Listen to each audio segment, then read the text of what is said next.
The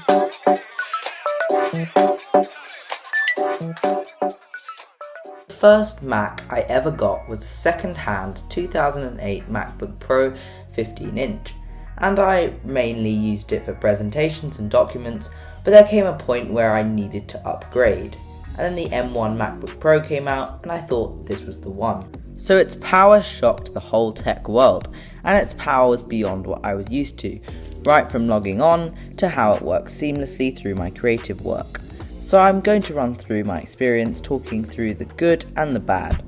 So my old MacBook Pro was significantly thicker and had lots more ports on the side. Now I do really like how it only has USB Type-C ports, but I would prefer 4 ports rather than 2 ports, or even an SD card slot as well, but that's not such a big downside as a dongle isn't such a big pain after all. Other than the intels of the computer, the main new upgrade I got from this computer was the touch bar. Now the touch bar seems like something which you either love or hate, and I land in the category of loving the touch bar. At first I didn't really use it because I wasn't really used to it, and the only time I noticed it was when I had to turn up the volume or turn up the brightness. But then the simple things of seamlessly switching between tabs on Safari and editing photos is really easy as well. It's also quite easy to change the style of the text that you're typing. Now you can also argue that you can do all of that stuff with the trackpad, but I just really like using the touch bar for that kind of stuff. But what do you think? Let me know in the comments down below. And probably the biggest change for me is the power of the M1 chip in this Mac, and it is amazing just how powerful it is. When editing in Final Cut Pro, it does everything very smoothly, and the export times are really fast as well. And for everyday use, using things like Pages and Keynote is really smooth and easy, and now using Zoom a lot as well. Everything works really smoothly. Also, another big thing about this computer is the battery life. Now, the battery life could be the most impressive part of the computer, and that all comes from this new M1 chip, as it makes the computer run so much more efficiently, and the quoted 20 hours of battery life is about right.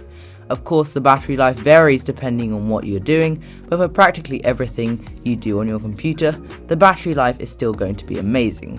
This has been a huge change for me, as with my old Mac I had to plug it in while I used it, which was a bit of a pain, but the M1 MacBook Pro hasn't had that issue, and I'm really enjoying it how I don't really have any battery anxiety anymore, and I can just plow through my everyday tasks, and if I need to, I just plug it in overnight. And then there's just the minor things like the smaller speakers, because it's now a 13-inch rather than a 15-inch, and to be honest, I don't really notice much of a difference at all. I still think the sound is really good, and it does its job so far.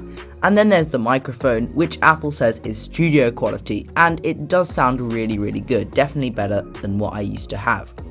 And of course there's also the trackpad as well, which is now significantly bigger despite the computer being the 13-inch version rather than what I used to have, which was the 15-inch version, and I really enjoy having a bigger trackpad now. It just makes the experience much better overall. And in terms of the keyboard, the 2008 MacBook Pro also shared the same scissor switch keyboard, not the butterfly keyboard, so it hasn't been too much of an upgrade so far.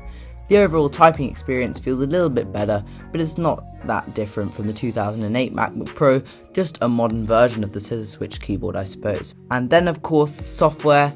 So I was stuck on macOS Mojave, which works well, but has 2 versions behind the current software version, macOS Big Sur. But Big Sur was a huge upgrade for the Mac experience overall, and it combines the best bits about iOS while still keeping the best bits of macOS. I really like the clean look of it, and I've really enjoyed using it so far. So overall, the M1 MacBook Pro has been a great buy. It's really powerful, which allows you to seamlessly use any app you want with high levels of responsiveness and performance.